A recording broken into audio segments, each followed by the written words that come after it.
Hello, everyone. I apologize for the delay here, but we're going to go ahead and get started shortly.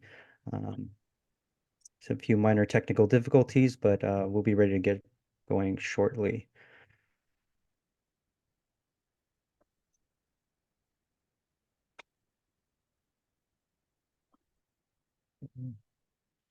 See people still filtering in, so I'll give it just a moment longer, if we don't mind. We do have a bit of time here, so yeah.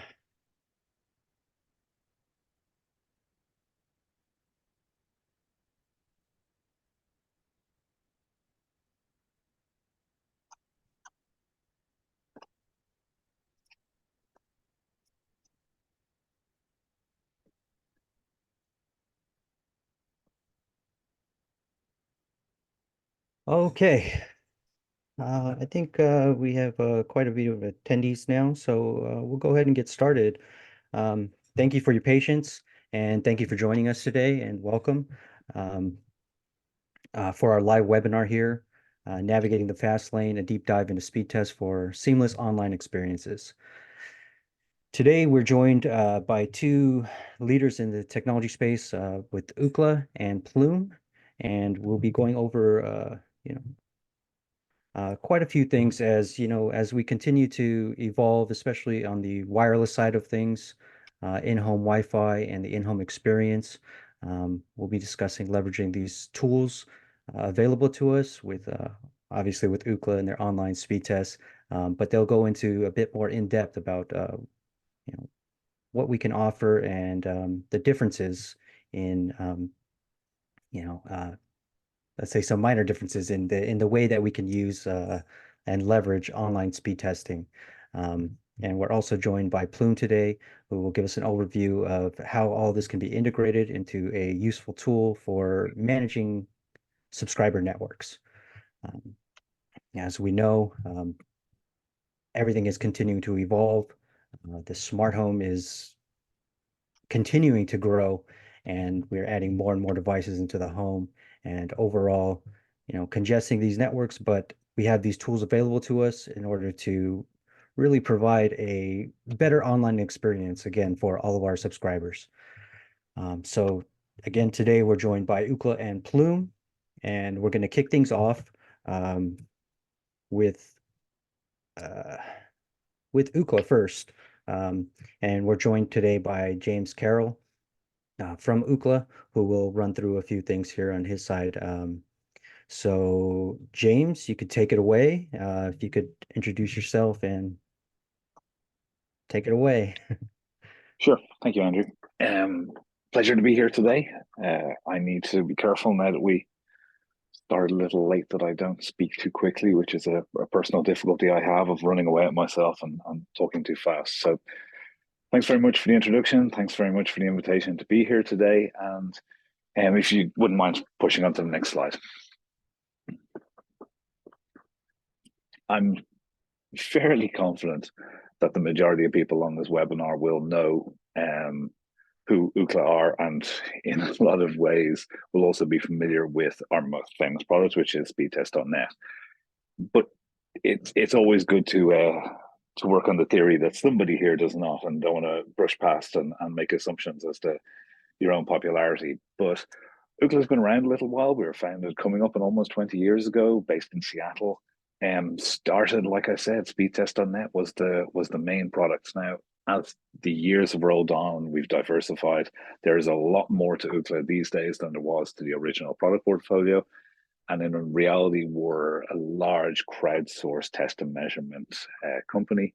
Some of our other more famous products would be Down Detector, Root Metrics, and an array of quality of experience and quality of service test and measurement platforms. So we've been at this a while. If you wouldn't mind, next slide, please, Andrew.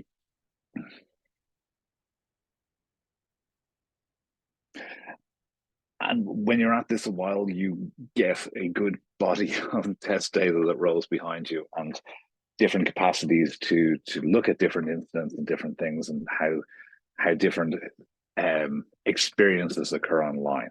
which is ultimately what we're here to do, to try to explain and understand what consumer performance can be on the internet and what consumers should expect and experience. Um, and I guess when you look at the numbers that are thrown out there, it looks hugely impressive. And in some ways it is, with the 50 billion tests taken to date. However, when you break that down on a global basis, the massive amount of differing connections that are out there, different consumers, differing people in all over the world, the massive amount of connected experiences that are occurring on a day-to-day basis. Um, Having that number of samples actually is a requirement in order to understand what's going on. And building out a test program and a test methodology that can take into consideration all of these items and take into consideration what is happening is actually quite a large task. And that's the piece that Ookla does best, which is probably why we are a consumer brand name. It's probably why, for a large part, people associate speed test directly with us, even though there are numerous other providers of not just consumer speed testing, but also manners to measure throughput. Like I said, our portfolio has grown over the years. So there's consumer equipment network testing, which is there on the left-hand side, which is predominantly what we're here to talk about today. But we also have branched into quality of experience, mostly on mobile networks in recent years, instant detection with down detector, and then a large media business in terms of publishing content and data around this. If you could go to the next slide, please, Andrew. Backward, yeah, perfect. So speed test powered is what I want to talk about here today, because speed test powered is directly relevant to what Plume have integrated, and Sean is going to speak about in a while in relation to the Plume piece. And again, speed test powered is being able to take our quality of service metrics, our quality of service testing capability, and embedding it into different CPE, into different locations, into different scenarios. When you look at what the majority of people would associate Ookla with or speed testing with, it is that experience whereby, for whatever reason, that this is a mild bone of contention as to why people run tests, but for whatever reason there is that somebody wants to run a test. At that moment in time, they will visit one of the speed test properties, or they'll go to the app that's installed on their phone. They'll press the big, large go button in the instance of Ookla, and that will return to them the KPIs from that moment in time. So what you're looking at in that regard is that moment in time, KPIs that are returned for that moment in time to the closest server that we can possibly serve this data.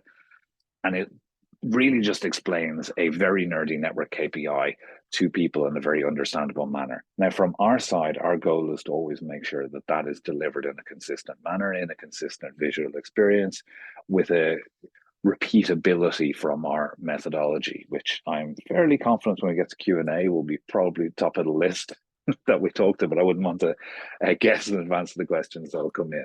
But that is our goal when we're doing that. That is what most people associate with us, which is consumer-initiated testing.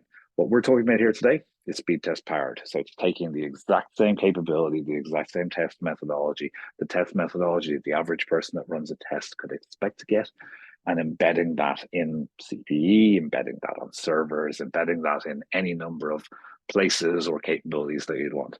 The goal from our side, or the goal of the product, is to give that same consistent methodology and result from a possibly automated test, possibly from somebody in the instance of, say, something like Plume Home Pass, logging in and running a test via that service, or in the instance of things Sean may or may not talk about in a while in regards to the Plume software stack, running these tests on an automated basis from around devices which are installed in people's homes.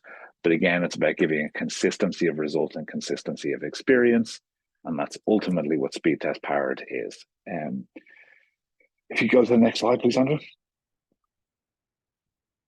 So I don't want to diminish perhaps what we here do, because, like I say, it's actually quite difficult to run a test platform that tests for the volume of data that we do on a daily basis. But in regards to speed test powered capability and what we're returning in this instance to Plume, it's very much a testing the download throughput, the upload throughput, understanding the latency, and then network jitter. So, four simple KPIs. Now, they're used in conjunction with the huge amount of reference data when it is on the speed test platform for our own tooling that we utilize, reference data regarding CPE type, device type, other information we can get in regards Plume and how Plume are utilizing this data. They're also correlating this with a huge amount of other data that they can pick up from the CPE. And I suppose I'm making that distinction here to say that what is important in regards to the capabilities that we deliver to Plume at Speed Test Powered is that it offers a consistency of result on a cadence. It tests on a repeated cadence, which allows operators and ISPs to utilize that Plume stack to log in and diagnose problems, because you can see diminished results. You can see when things in the history are not operating against the baseline that you would have. By doing these tests in a repeated and an organized manner, you can build a threshold and a baseline that would be the expected results within specific homes, within specific regions, on specific ISPs, against specific hardware types even, and then understand that baseline and then measure against when that baseline is no longer being met. It also allows, from a troubleshooting perspective, simple things like dialing your customer care and saying, well, I can see that I felt like my internet was, and we've all had calls like this, but I felt like my internet was not working correctly 2 days ago, but it's fine now. And having that history of results and that capability to run a consistent methodology over that time, you're able to log in and utilize and see this and perhaps diagnose and troubleshoot some of these problems. So it's the fact that our network of testing capabilities offers that level of consistency and repeatability not to mention also a parity with what somebody could expect if they were to use the consumer service. So were they to actually go to speedtest.net from a browser, from a piece of equipment on their network at the same time, that they would see a consistency of results with that is what is important in this regard. And in order to do this, next slide, if you don't mind, Andrew, but in order to do this, we've got a methodology which, and I know I started with a date that we were initially found in 2006. That's important because we've been at this a long time. And our methodology has grown as we have grown. It has grown as the internet has grown.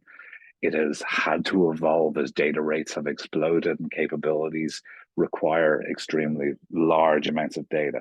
Because what we are ultimately trying to do is a synthetic test to maximize the data that can be trafficked through a connection and through a line, measure that in a fast time, and do that on an ongoing basis. And to do this, not only have we got a methodology which gets into the nuts and bolts of how technologically this is done, but one of the key differences between ourselves and lots of other test and measurement platforms is we've got a global distributed server network of 15,000 test servers that we can test against. So in a real sense, a speed test throughput test or an Ookla speed test throughput test is a pure quality of service check. It is generally speaking testing to a server which has a close proximity to you. And therefore it is trying to maximize the connection that can be there at that moment in time. To talk a little about our server selection methodology, because again, this is something that I could consume the entirety of my time talking about. In very simple terms, our server selection methodology looks for two things: proximity to servers. So in the first instance, it looks at what servers are close to the person who's testing. In the second instance, it then runs a very quick latency check against those servers. It then in turn chooses 4 servers to run a multi-server test cadence to maximize out the connection. So that's why I say, in a lot of sense, this is a quality of service check, because very often the primary test server that you're testing against is on the ISP that you are on. So it will be at a network topology point of being quite close to you, which allows to deliver that full capability. That's good for a quality of service check. It obviously has some inconsistencies for quality of experience checking, which is why I said earlier on that, elsewhere in the Ookla stack, there's quality of experience pieces, but for this speed test embedded piece, I'd like to point to the strength of having a distributed server network of 15,000 nodes in terms of being able to build out a positive quality of service marker. I'd also say that there is is a piece that often occurs whereby if somebody wants to have our methodology testing against private servers, that is something that we are open to, and there are instances of that in the world. But for the most part, we have a preference of testing against what we consider to be our public servers, the ones that are publicly accessible to everybody and everything, that are also used across our entire test platform. So yeah, on to the next slide, if you don't mind. So, I don't want to steal Sean's thunder in assuming what's coming next, but a very key battleground now in terms of ISP performance, and it's something that we're heavily involved in, is in-home Wi-Fi performance. Ookla, with the level of data that we have and the depth of data we have and the history of data we have, we're actually heavily involved with lots of government entities around the world in dealing with served and underserved areas. Where is there connectivity? Where is there not connectivity? Where is that connectivity on copper, fixed wireless access, onto fiber? Making those distinctions and understanding where infrastructural investment should be put in. However, in large parts of the world, when you flip beyond that base connectivity is available, the battleground moves into, are you giving the right level of connectivity? And the right level is a very subjective term, but are you putting the right types of connectivity into homes? Can they get access to it within home Wi-Fi performance? Can they get access to the services they care about, the times they care about, be it Zoom, be it Netflix, be it the streaming services? So once you move beyond the very base level component of served or underserved, which does form a very foundational part of what Ookla does day in, day out, you move into the next point, which is your connectivity good enough? And answering those questions is actually considerably more complex than one would imagine, especially when you get into the in-home environment of lots of connected devices, when you get into dense urban environments with interference on Wi-Fi links, when you get into large parts of things that I'm sure Sean will have more interest in talking about. But this is where we see that this is a very interesting conversation for us that allows us to be a part of what is this very relevant conversation to all that have joined this call. And look, when I come from a company like Ookla, it's important, I suppose, to talk with a little bit about some statistics or some metrics or some pieces that we have. And I just actually earlier today took a look at what have we got in terms of the speed test powered test samples that we saw in the last 3 days. And that's the visualization that you can see there on the map. So we're talking in the region of around 15 million tests were run on speed test embedded CPEs only on fixed connections in the last 3 days globally. And that's, a visualization as to where we see these. And dare I say, for a large part, it's almost where you see dense populations. It's where you find us, and it would also appear from that map 1 or 2 tests taken in green lands, and I am incredibly impressed by that, and I'm happy to see it. I didn't visualize Antarctica on the map as I didn't feel there was a need, but we have seen like 3 or 4 tests there over the last decade. So that gets to the heart of who we are and what we can deliver. I hope it's been a useful piece. I actually look forward to the questions and answers. I really hope you guys have got something you can ask me. There is a concluding slide that I have, but it really just covers what has been spoken before. So I'm happy at this point to pass to Sean if he's happy to go. Perfect. Thank you, James. That was a great overview. Yeah, thanks. Before you get started, Sean, I just wanted to, as James mentioned, I wanted to remind all the attendees that at the end of this, we will be answering questions. So if you do have any questions, please submit them and we'll review those at the end. So take it away, Sean. Awesome. Thank you, Andrew. You can go ahead and skip to the next slide for me, please. Yep. One back, sorry. Perfect. Thank you. Hi, everyone. My name is Sean Robertson, and I am the Customer Marketing Manager here at Plume. I've been with Plume for a little over 3 years and have helped us grow from about 150 CSP partners when I started to a little over 430 CSP partners in the world now. A lot of companies we work on jointly with Ookla and Zyxel. Armstrong, JCOM, Comcast, Charter, Liberty Global, Nosh in Portugal, and Vodafone out in Europe are some of our bigger customers that have adopted the Plume and Ookla platforms. We have over 60 million households under management globally. I wish I had a beautiful map that matched what James presented with all of our hits in the past 3 days, but this is close. A lot of our market is in North America today and in Europe, and we are starting to expand more within recent years into both the India market, the Central America market, South America market, and APAC. And last but not least is our top-rated Home Pass app. This has been the bread and butter of our Plume services and what we provide to both consumer communication service providers, you as the operators, and also your consumers, your subscribers on the front end. So the ability to be able to manage their network in their home, run a speed test based off their gateway, which I'll go into a bit further from the Plume app, and running that Ookla speed test all in one location.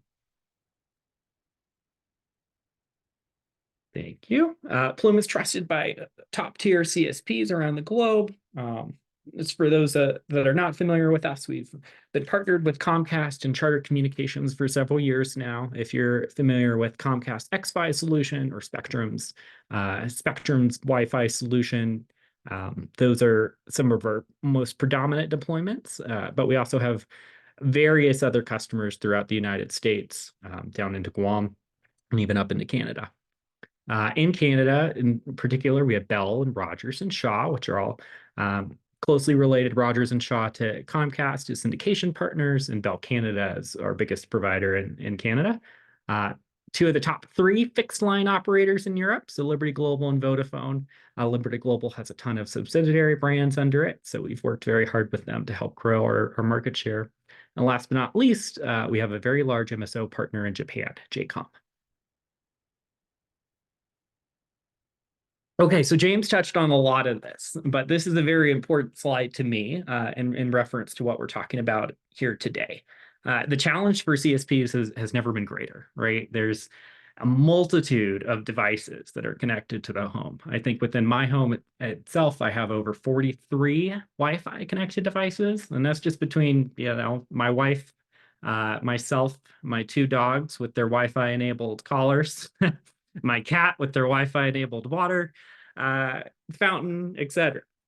So what we're seeing is that customer expectations are skyrocketing, right? Especially as more and more devices enter the home.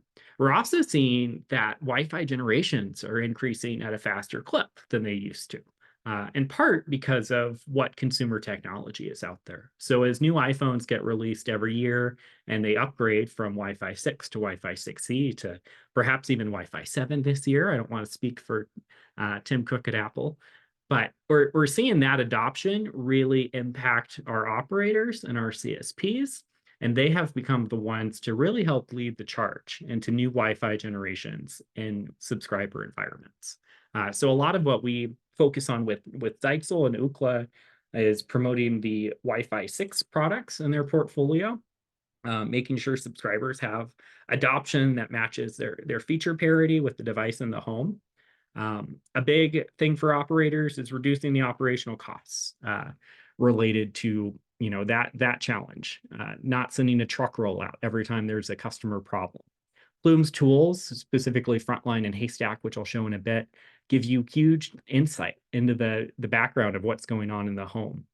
One of our biggest features is Time Machine. Time Machine allows you to go back in time and see what the customer performance was like within the subscriber environment. Ookla provides us the data to see when a network went down, when speed was lower than that of what the customer is used to or what they're buying for. And the last but not least is delivering more services to increase ARPU. So I'll go into that in a minute here, but all the different services we provide within both the Home Pass app that's available on Zyxel hardware, as well as the Work Pass app that's available on a Zyxel Wi-Fi 6E product.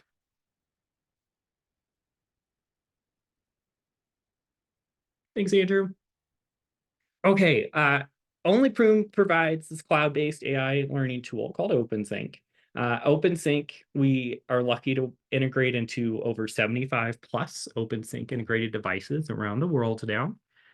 What this allows us to do is create a hardware agnostic approach that allows you as an operator to pick any type of CPE you want for your environment. So if you've worked with Zyxel for decades and have worked with Andrew and have bought from Andrew and Patrick, then you know you want to continue that relationship because there's nothing like working with the Zyxel team. You can continue to do that and be able to offer the Plume application services on top of that device, which is really, really neat. Our cloud delivered services, we partner with best of breed partners such as James at Ookla and Akamai. Akamai is our security vendor solution. And for me, being in this industry for a while was really what attracted me to joining Plume. Plume took an approach of saying, look, we want to be a great Wi-Fi platform and services platform for operators and consumers alike, but we know we can't be the best at everything. We started in 2014. We've been around for, I guess it's coming up on 10 years. And we decided foundationally to make an approach where we partnered with Akamai for their security solutions, Ookla for their speed test solutions, because they, as James illustrated, they've been around for a very, very long time. They have this down, and they have been phenomenal partners for us and for you as operators to work alongside. Go ahead and skip to the next slide for me, please, Andrew.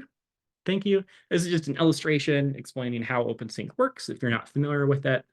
So you have your choice as an operator between various Zyxel CPE.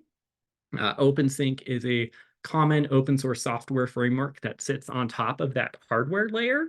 And then the Plume Cloud is the layer just above that is providing all the services to your subscribers. So we're going to go over a quick overview of those services, and then I'll pass it back to Andrew.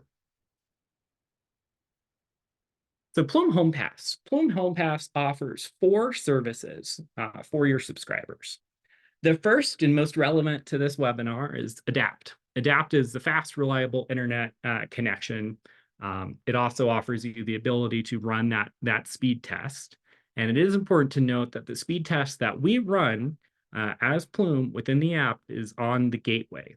It is not a device level speed test, so it's not going to give you the results for what your iPhone speed is versus that of connecting to your gateway. But per that feature parity of what your subscribers are actually paying for. So if they're paying for a full gig and we run the speed test, we get as close to that gig as possible. This is very, very helpful in customers and subscribers and making sure they know they're getting what they pay for, especially as speed has become more and more important in marketing in our world for the past few years. Control is the second most used service we have on our app. It provides parental controls and guest access. A new feature within this are QR codes. So you're now able to pull up a QR code.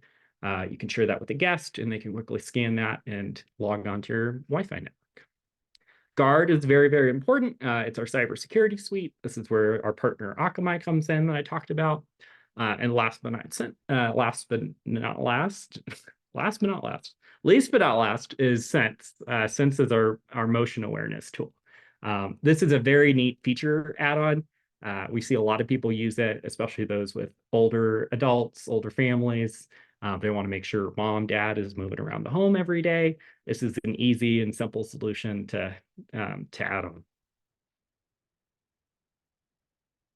Next slide, please, Andrew. Okay, WorkPass. So how's WorkPass different from HomePass?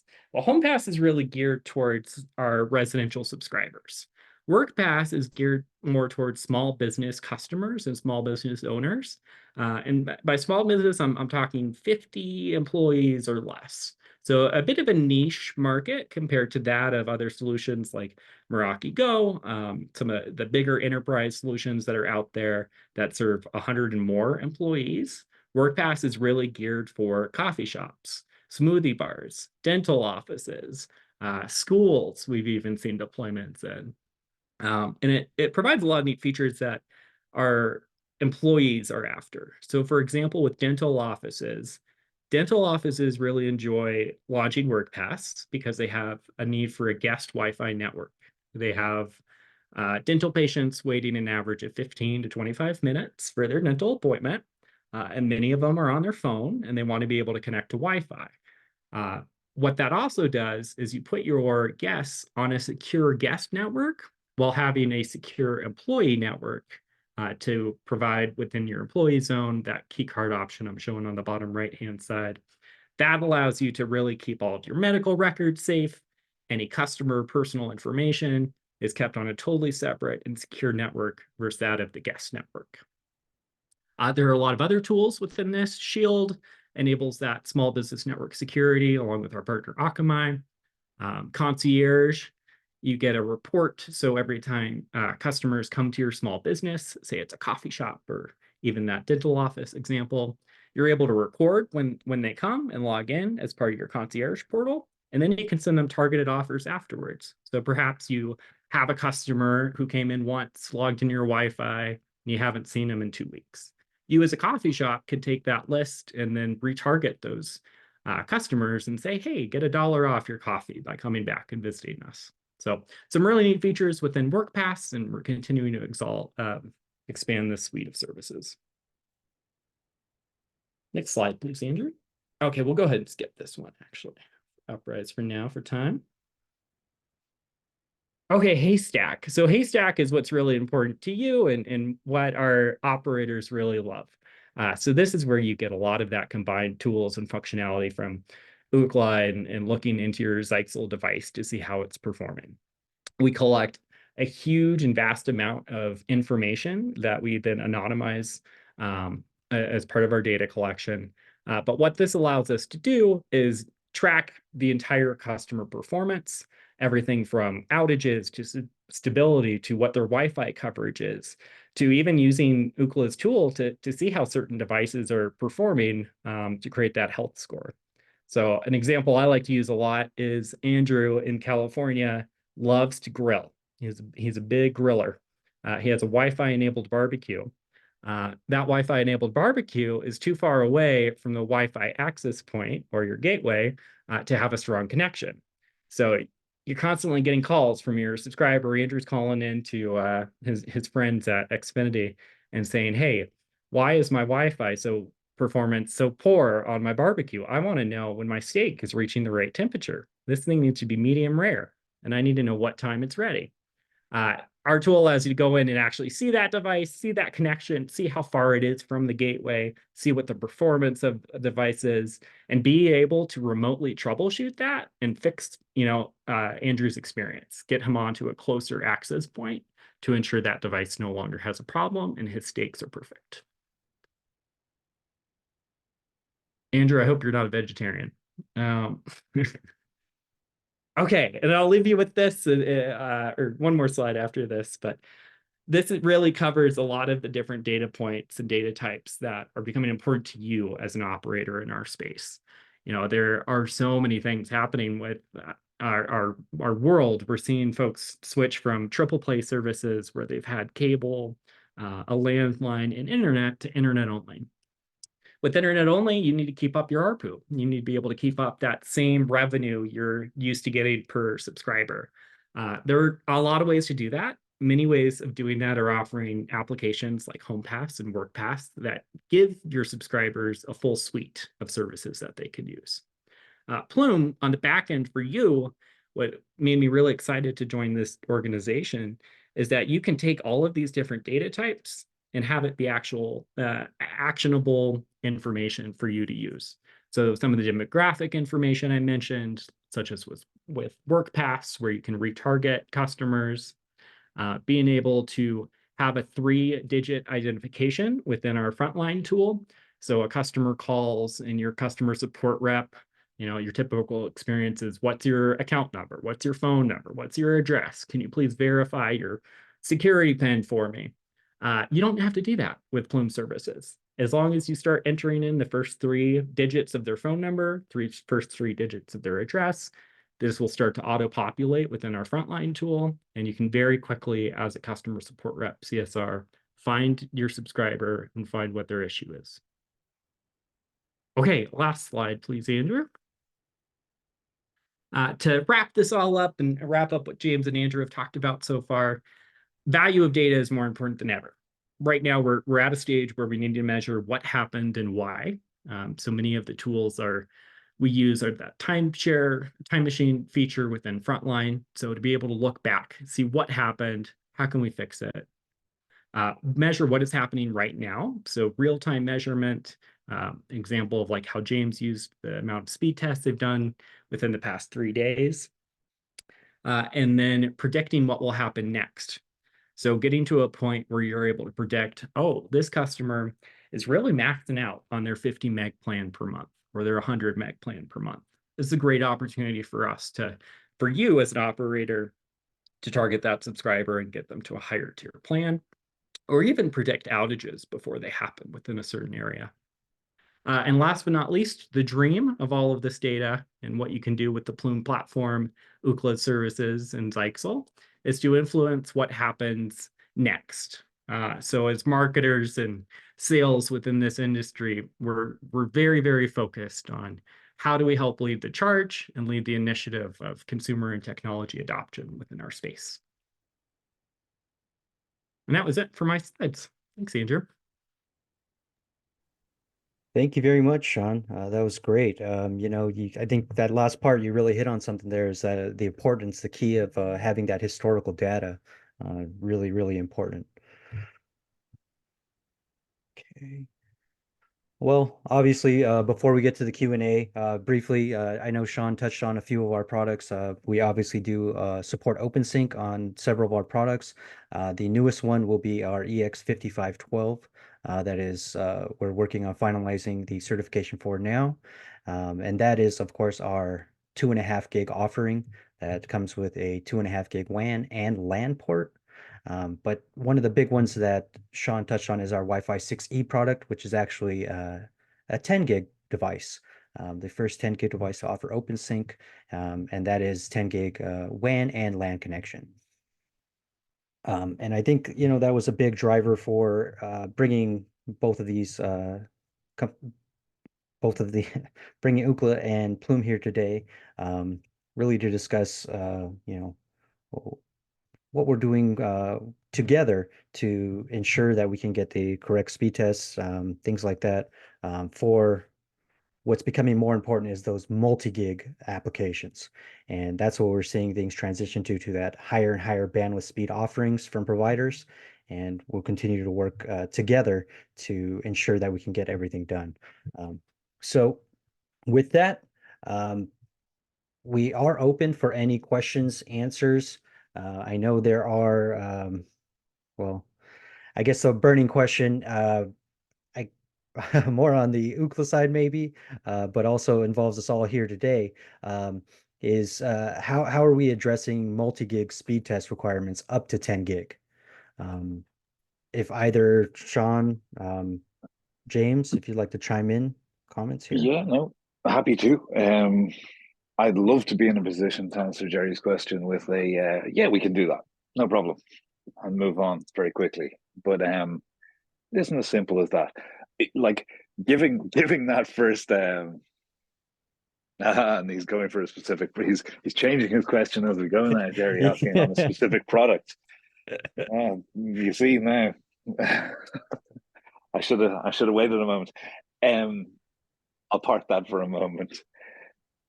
Look, in the simple answer, right now we can support 10 gig. That's the honest answer. However, the more nuanced and difficult answer to give to that is that there is a large number of things that need to occur to support 10 gig. In the first instance, we've got a 7710 named there as being a specific CPE type. Does it support that? So it comes down to, does the hardware on that device support it? Then do we have sufficiently written Ookla software sitting on that device in order to do it? I honestly don't know, so I'm going to pass that question in a moment to somebody else. But what we have then is the next piece. Can the server network in the location that it's in support it? And by that I mean, do we have sufficient 10 gigabit enabled servers in a location to support this?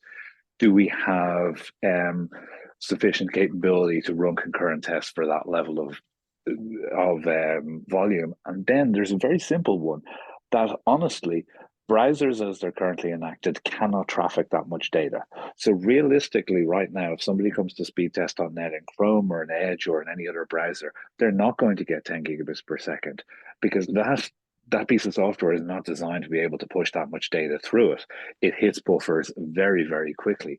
So again, if you're talking about going to those high-end speeds, it's going to need to be the speed test app installed on a device, or it's going to need to be a CLI script, or it's going to need to be something else. So, this isn't a simple answer. What I would say is, the underlying technology currently in the optimum situation has the capability to run 10 gigabits per second. What we're working through now is making sure that we have enough server capacity, that we will be able to spin up enough threads in the capacity of doing it, that we will move to multi-server right now, for perhaps maybe more if we need to in the future, to address some of these concerns. And this is something that, when I say we've been at this a long time, these are transitions that we have made before. In the most obvious examples, it's the transition from DSL to fiber in the first place. It's the transition from LTE to 5G speeds on the mobile side. So we're working on this. However, while the capability is there, whereas the world to move to having globally 10 gigabit services tomorrow morning, we would not be able to do it tomorrow morning, but we're moving at the appropriate speed to be able to do it. Now, I'm going to unfortunately have to pass the question on a specific device to somebody who knows that specific device. So Andrew, Sean, I don't know whether one or other of you can take that. Oh, no, no, I can address that a little bit. I mean, of course, you laid it out there perfectly with the the difference in running a speed test via the web browser, or in the case with using OpenSync, is running it at the CPE directly. Um, so there's some key differences there. Of course, our EX7710 is definitely capable of achieving 10 gigs, but like you mentioned, it's only a matter of time before we get those capabilities. I guess you can say almost on the back end to really support those type of capabilities. So we are, like you said, we're moving forward. It's that same transition. I mean, it was even a challenge in the past to achieve a gig. So we are moving forward, and we're constantly striving to make sure we can get that done in the future. Um, Okay. So another question, this one will be, I believe, specifically for Sean here. What are any new features for IoT devices and apps that OpenSync are investigating? I think this goes into, a lot of what providers are looking for in terms of value add. Um, is there anything you can add to that, Sean? Yeah, there's a lot of new services that we're looking into right now on the engineering side. The big release we came out with last week is network priority. So that really allows you on OpenSync versions 5.2 and above to be able to prioritize your Wi-Fi bandwidth within the home. Being able to prioritize between 3 different streaming classes, that being video conferencing like we're doing now, gaming, or streaming, if you're streaming from Netflix, Hulu, etc. So that's an exciting feature, a great way to take advantage of being able to slice up more of the bandwidth in your home and prioritize it per a specific device. New things we're looking into going forward is getting protection outside the home. We know it's easy, and kids are becoming smarter and smarter to switch between Wi-Fi and LTE networks. So we're working on a fix to that. How do we keep our kids digitally secure and adults digitally secure in our home and outside the home environments going forward? Great. Let's get one for Ookla again. Does Ookla see TCP-based testing as the ongoing future of speed tests, or will we move to a UDP-based speed test in the future? Yeah, that's a great question. And sorry, I saw Stephen's also got a little bit of a follow further down, where he goes Yeah. specifically on 6 gig plus tests. So I suppose to answer this in a couple of ways, having been on TCP testing for a large amount of time, and also being a benchmark where we publicly publish things like the Speed Test Global Index, and we work with some international bodies, we work with a lot of regulators, and we work with people like the OECD and the GSMA on the mobile side. Transitioning a methodology that is as widely used as ours to a different test protocol isn't a overnight thing. I realize I'm not being asked if it would be an overnight thing. However, it is definitely factual that UDP now traffics more data on the internet than TCP. And at the time that we would have started a TCP test methodology, that wouldn't have been the case. So will we over time move towards a UDP test protocol? It's highly likely that we will. On the mobile side, we now do have a small UDP throughput test, not a maximum capacity throughput test, but a small UDP throughput test, which does also run in the test cadence to test things in a slightly different manner of small file downloads, for example. So I think it is highly likely that over time we'd move towards UDP test. For what it's worth, the ITU Study Group 12, the International Telecom Union Study Group 12, which focuses specifically on QoS and QoE, has been working on, which we're involved in, on a UDP test protocol and a more open source UDP test protocol that we have submitted, recommendations for. So I don't have a timeline. I don't know when, but I think it is likely that yes, in the future years we would move towards the UDP test protocol, but it would be quite a transition to do so for us, is the truth. Great. I hope that answers the question. Yeah, thank you. Okay, there's another one here. What are the main differences between FCC speed testing and running a test from a web browser?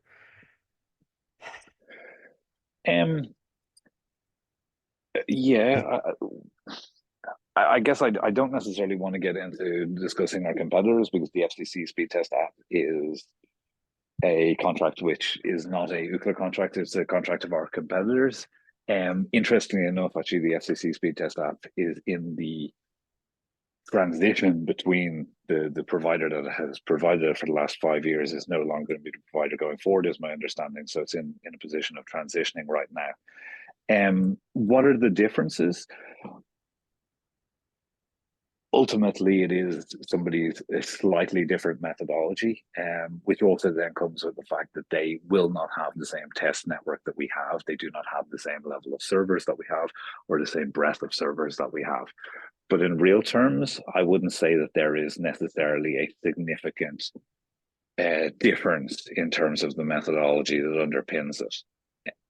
What I would say is an interesting sociological element of this is that it is our experience that bodies like the FCC or regulators who bring out their own applications tend to not get much traffic and much sample count.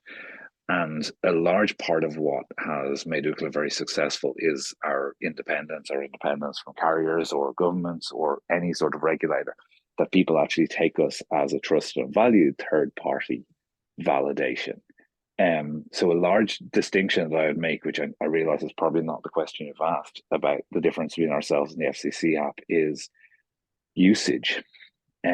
We would be generating considerably more samples than that test methodology and that app is, and we would have considerably greater adoption. And that's actually just a strange thing that we see replicated across the globe, that when a regulator or government body releases their own test methodology, it tends not to get great consumer adoption. And that's not a commentary on its methodological capability at all, just a sort of a strange quirk. Great. I think we've touched on this one. Are you able to mention limitations of the speed test servers if you are trying to test multi-gig and the server can only do 1 gig? I think we kind of touched on that, right, James? We can, but I'll just add very quickly a little more clarity. So, with 15,000 servers, we also will run a server ranking internally in terms of which servers are offered up for Yeah. the test situation.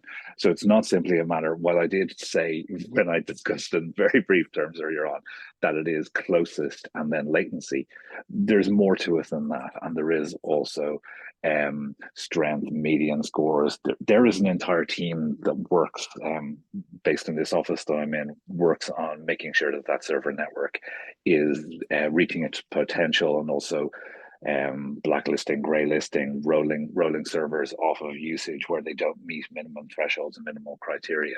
So in reality, the example that is given in the question of a server which can only do 1 gig, and somebody trying to test above that, in that reality, yes, that would be a difficulty, but that reality incredibly rarely comes to pass simply because the server methodology takes care and takes consideration to make sure that doesn't happen, or certainly works very hard to make sure that that doesn't happen. Great, thank you. It looks like we're coming up on time now. I know there are a few more questions, and we will definitely take these questions and be able to answer them offline. So we will be following up with some of you guys on some of these questions. Um, I know there's a lot of excitement around the 10G and that capability. So we'll definitely be following up directly with some of these customers here that have attendees that have asked some more questions. Um, I'd like to thank both James and Sean for joining us today. It's been great having you, and we really appreciate you taking your time to be with us today. Um, and finally, we do again apologize for the late start. We will be doing a raffle at we will be raffling off a gift card to apologize for that as well, and we will follow up with that as well. Again, James, Sean, thank you very much for your time. If you have any last closing statements, last words. Um, No, thanks for including me. I appreciate it. It was wonderful to be alongside you and James for this webinar.